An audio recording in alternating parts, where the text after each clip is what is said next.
السلام علیکم. ہمارا آج کا ٹاپک ابسیس اینڈ بوائلز پر ہے. ٹھیک ہے نا. پھورے پھنسیاں اکثر گرمیوں اور برسات کے موسم میں پھورے اور پھنسیاں نکل آتی ہیں. پھورے کی صورت میں ہمارے جلد میں ایک غبار سا بن جاتا ہے جس میں بہت زیادہ درد ہوتا ہے. جس جگہ پھورا جو ہے وہ نمودار ہوتا ہے اس جگہ کی جلد میں سرخی اور سوزش پیدا ہو جاتی ہے. اکثر دیکھنے میں آیا ہے کہ پھورے کے ساتھ بخار بھی ہو جاتا ہے. جہاں غبار بنتا ہے بعد میں جگہ جو ہے وہ نرم پڑ جاتی ہے اور پھٹ جاتی ہے، یعنی اس میں سے جو ہے وہ پیپ یا مواد خارج ہو جاتا ہے. اچھا، بعد میں کیا ہوتا ہے کہ زخم منبل ہو جاتا ہے. بعض اوقات دیکھنے میں آیا ہے کہ ایک پھورے کی بجائے کئی پھورے اور پھنسیاں نکل آتی ہیں. اچھا، ابسیس اینڈ بوائلز میں تھوڑا سا ڈیفرنٹ ہے، وہ یہاں پر ہم ڈسکس کریں گے. سب سے پہلے بات کرتے ہیں ابسیس کی. تو اس میں یہ ہے کہ شروع میں سوزش درد ہوتا ہے اور کبھی بخار بھی ہو جاتا ہے. یہ پورا پیپ کا مجموعہ ہے. ٹھیک ہے نا. موف مقام کس قدر ابھرا ہوا ہوتا ہے، پھر یہ جگہ نرم ہو کر پھٹ جاتی ہے اور اس میں سے پیپ یا خونی مواد خارج ہوتا ہے اور اس کے بعد آرام آ جاتا ہے. اچھا، ابسیس کی جو کازز ہے اس میں یہ کہ جب انفیکشن کی وجہ سے جلد میں پیپ اور متاثرہ مواد جمع ہو. ٹھیک ہے نا. دوسرے نمبر پر آتا ہے جلد کے غدود، بیکٹیریل انفیکشن، اسٹیفیلوکوکس کے باعث یہ مسئلہ ہو سکتا ہے. اس کے بعد معمولی زخم چوٹ کی پیچیدگی کے بعد نشو و نما پا سکتے ہیں یہ پھورے. ٹھیک ہے. اور ہر عمر کے لوگوں میں جو ہے وہ یہ پھورے نکل سکتے ہیں.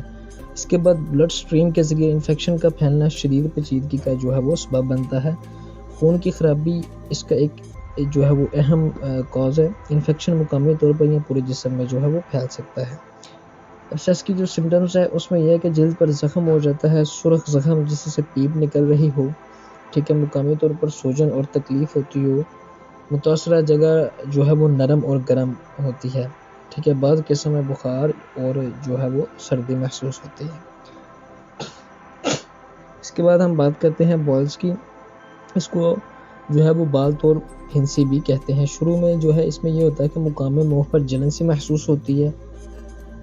اس کے بعد ایک سرخ رنگ کا جو ہے وہ غبار ظاہر ہوتا ہے. اس میں کھجلی ہوتی ہے اور درد ہوتا ہے اور مواد خارج ہوتا ہے. اچھا، اس میں جو ہے نا ابسیس کی جگہ جو ہے وہ بخار بہت تیز ہوتا ہے اور وام اور درد بھی جو ہے وہ بہت زیادہ ہوتی ہے. اچھا، بوائلز کی جو کازز ہے اس میں یہ ہے کہ یہ ایک انفیکشن ہے جس میں بالت اور پھنسی ذیلی بافتوں پر مشتمل ہوتی ہے. یہ بھی اسٹیفیلوکوکس بیکٹیریا کی وجہ سے ہوتے ہیں. ٹھیک ہے. جو عام طور پر جلد کی سطح پر پائے جاتے ہیں. بعض دفعہ یہ کسی اور بیکٹیریا کی وجہ سے بھی ہو سکتے ہیں.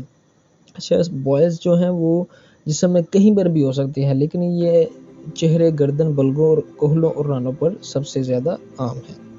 اچھا، بوائلز کی جو سمٹم ہے اس میں یہ ہے کہ ایک چھوٹا سا سرخ جو ہے وہ گانٹھ ظاہر ہو جاتا ہے. متاثرہ حصہ میں درد اور سردی کی کیفیت. ٹھیک ہے. تیسرے نمبر پر آتا ہے یہ پیپ جمع ہونے کے ساتھ ہی گانٹھ اور اس کے ارد گرد کے نشو و نما پھولنا شروع ہو جاتے ہیں. اس کے بعد یہ ہے کہ سفید یا پیلے رنگ کی جو ہے وہ پیپ پھنسی کے درمیان میں ظاہر ہوتی ہے. بخار اور تھکاوٹ سی محسوس ہوتی ہے. زخم کے پیدا ہونے سے پہلے جلد پر جو ہے وہ خارش محسوس ہوتی ہے. یہ بوائلز کی جو ہے وہ سمٹمز ہیں. اچھا، بوائلز اور ابسیس کا جو دونوں کا مجرب ترین نسخہ ہے وہ آپ کے ساتھ شیئر کرتے ہیں. جب بھی آپ کے پاس کوئی پیشنٹ آئے پھورے پھنسیوں کا، آپ سب سے پہلے اس کو جو ہے وہ اینتھراسینیم سی ایم کی ایک خوراک دے کر جو ہے وہ علاج شروع کریں. اس کے بعد یہ ایک جنرل نسخہ ہے، بہت ہی جو ہے وہ مفید پایا گیا ہے. اس میں یہ ہے کہ آپ گن پاؤڈر 3x پیشنٹ کو استعمال کروائیں. پھورے پھنسی اور خرابیہ خون کے لیے مجرب ترین دوا ہے. اس کے بعد یہ ہے کہ سارسپریلا کیو پیشنٹ کو جو ہے وہ اندرونی طور پر دیں. ایکینوشیا کیو جو ہے وہ بیرونی طور پر یعنی اس کو اپلائی کروائیں. ٹھیک ہے. اور ہومیوپیتھی کا کمال دیکھیں کہ کیسے یہ میڈیسن جو ہے وہ پھورے پھنسیوں کو کور کرتی ہیں. اچھا، اس میں یہ ہے کہ کچھ اور میڈیسن ہے جو آپ کو اکارڈنگ ٹو سمٹم لینی ہے. وہ تو ایک ہے کہ وہ آپ جو پہلے آپ کو بتائی گئی ہے وہ ہر حال میں آپ نے وہ میڈیسن لینی ہے. سب سے پہلے نمبر پر آتی ہے بیلاڈونا 200. یہ سوزش کی ابتدائی حالت میں بہت مفید ہے. سرخی ہو، بخار ہو، درد ہو لیکن ابھی مواد نہ بنا ہو، اس کنڈیشن میں آپ بیلاڈونا 200 استعمال کریں.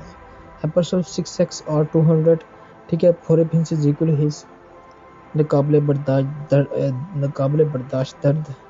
ٹھیک ہے. اس میں یہ کہ آپ جو ہے وہ اس کو چھوٹی طاقت میں دیں تو پیپ خارج کر دے اور بڑی طاقت میں دیں تو پیپ اور زخم کو خشک کر دیتی ہے.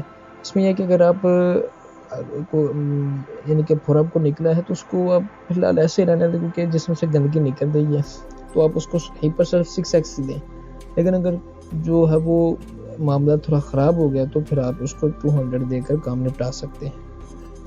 تیسرے نمبر پر میڈیسن آتی ہے جی سلیشیا 6x یا ٹرنم. اچھا یہ بھی جو ہے نا وہ پھروں کے لیے بہت ہی مجرب ترین میڈیسن ہے. پرانے پھورے ہوں تو ان کے لیے بھی کمال کی میڈیسن ہے. اسے بھی آپ چھوٹی طاقت میں دیں گے تو پیپ جو ہے وہ خارج کرے گی. 10 نم کی ایک خوراک دیں تو اسے خشک کر دے گی. ٹھیک ہے. اس کی علامت یہ ہے کہ اس میں سردی سے تکلیف بڑھتی ہے, گرمی سے سکون ملتا ہے اور مریض جو ہے وہ سرد مزاج ہوتا ہے. چوتھے نمبر پر جو میڈیسن ہے ٹاپ کی میڈیسن ہے مائرس ٹیکا سب 3x1 ہے. یہ ایک طاقتور جراثیم کش دوا ہے, ہیپر اور سلیشیا سے زیادہ پکانے کی صلاحیت رکھتی ہے. ٹھیک ہے جی. جو پانچویں نمبر پر جو ہماری میڈیسن ہے اس کا نام ہے جی پائڈوجینیم 1 ہے. یہ زیادہ تر ابسیس پھوروں میں یعنی کہ ایسے پھورے جن میں تعفن کا مادہ پیدا ہو جائے, ساتھ بخار ہو, ٹھیک ہے نا, اور پھورے بار بار نکلنے کا رجحان ہو تو پائروجینیم 1 نام کی خوراک کافی ہوتی ہے. ریڈیم برومیٹیم 30 جو ہے ایسے پھورے پھنسیاں جو کافی عرصہ سے ہوں اور مزمن شکل اختیار کر جائیں تو ٹاپ کی میڈیسن ہے. اچھا ان سارے پیریڈ میں جو ہے وہ آپ نے انٹر کرنٹ ریمیڈی 2 یاد رکھنی اور ان کو 5-6 دن کے وقفے سے آپ پیشنٹس کو جو ہے وہ ایک ڈوز دے دیں, سلفر 200 اور سفلینیم 200. انشاءاللہ اسی سے جو ہے وہ آپ کے جو پیشنٹس ہیں ابسیس اینڈ بوائلز وہ کیور ہو جائیں گے.